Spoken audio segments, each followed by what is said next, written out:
গরম তো পড়ছে মাশাআল্লাহ। এই গরমে একটু টক ঝাল মিষ্টি আমসত্ত্ব কিন্তু ছোট বড় সবাই অনেক বেশি পছন্দ করে।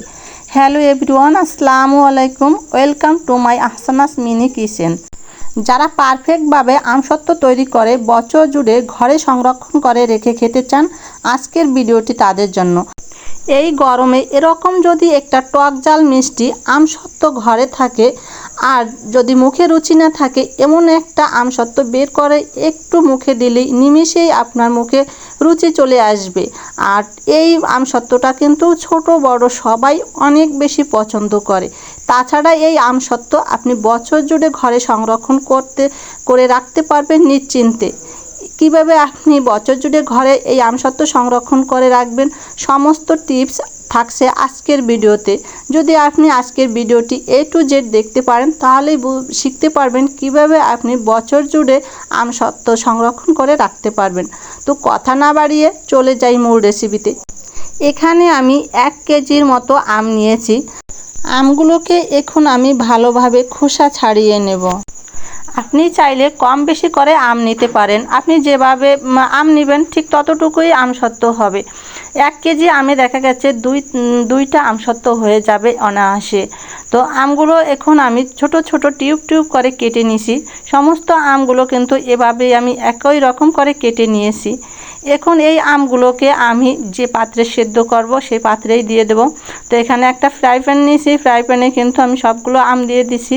আর আম দেওয়ার পরে এখন আমি অল্প পানি দেব, খুব বেশি পানি দেব না, যে আমটা ডুবা ডুবা ভাব এমন পানি দেব, একেবারে বেশি পানি দেব না।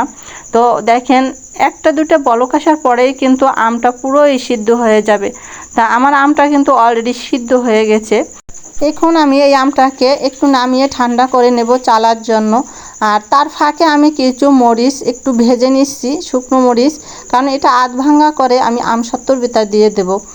আর যে পাত্রে আমি আমসত্ত্বটা দিব সেই পাত্রটা একটু তেল ব্রাশ করে এরপরে আমি কিছু সময় রোদ্রে রেখে দেব।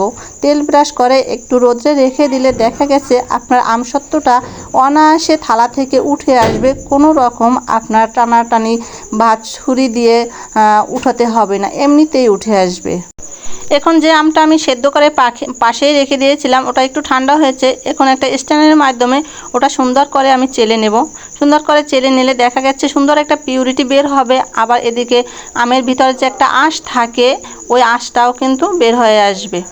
তো দেখেন কতগুলো আঁশ বের হয়েছে আম থেকে, অনেকগুলো আঁশ বের হয়েছে আর সুন্দর একটা পিউরিটি বের হয়েছে। আঁশগুলো ফেলে দেব। আর এখন পিউরিটিটাকে কিন্তু আবারও আমি কড়াইতে দিয়ে দিলাম। কড়াইতে দেওয়ার পরে এখন আমি এখানে মেপে 2 কাপ চিনি অ্যাড করব।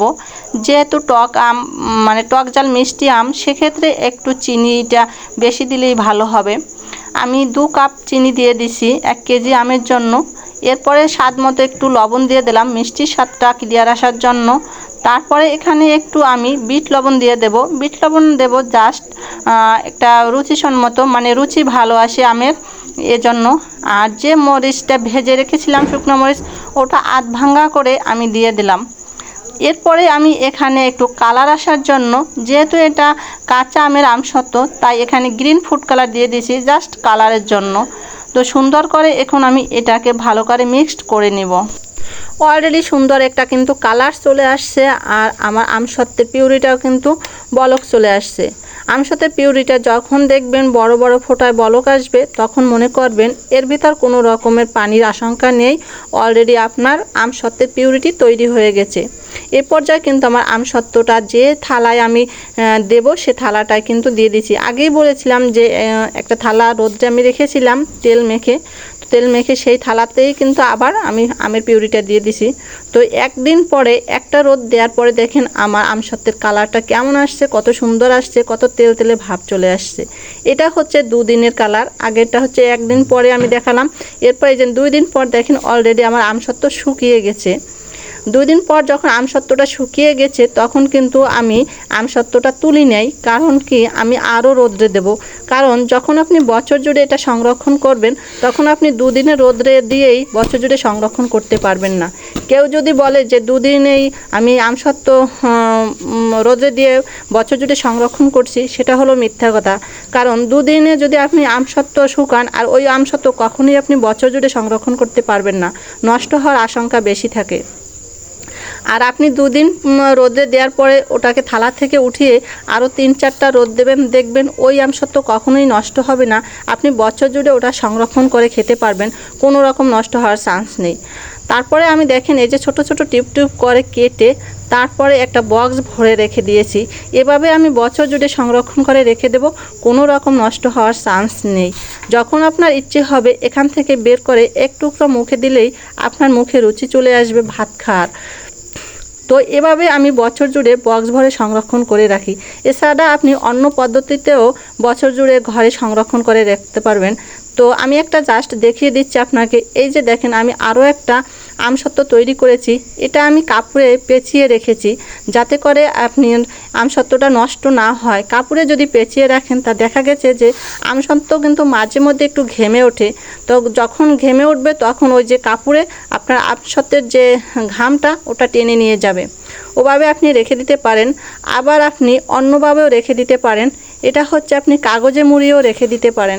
কাগজে যখন আপনি মুড়িয়ে রেখে দিবেন, এই যে দেখেন আমি একটা কাগজ নিয়েছি, সুন্দর করে পরিষ্কার করে মুছে কাগজটার উপরে আমি কিন্তু একটা আমসত্ত্ব দিয়ে দিলাম।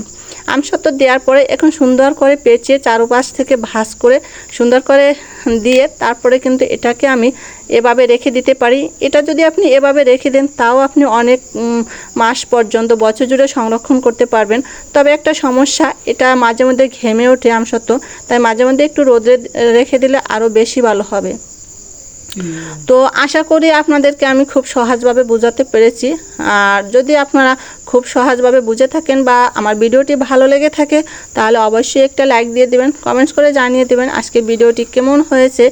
অ্যান্ড ফ্রেন্ডস ফ্যামিলির মাঝে শেয়ার করে তাদেরকেও দেখার সুযোগ করে দিবেন। এভাবে নতুন নতুন ভিডিও পেতে আমার ইউটিউব চ্যানেলটি সাবস্ক্রাইব করে নেবেন। আর ফেসবুক থেকে দেখলে ফেসবুক পেজটি ফলো দিয়ে রাখবেন। দেখা হবে নেক্সট কোনো ভিডিওতে। সে পর্যন্ত সবাই ভালো থাকবেন, সুস্থ থাকবেন। আল্লাহ হাফেজ।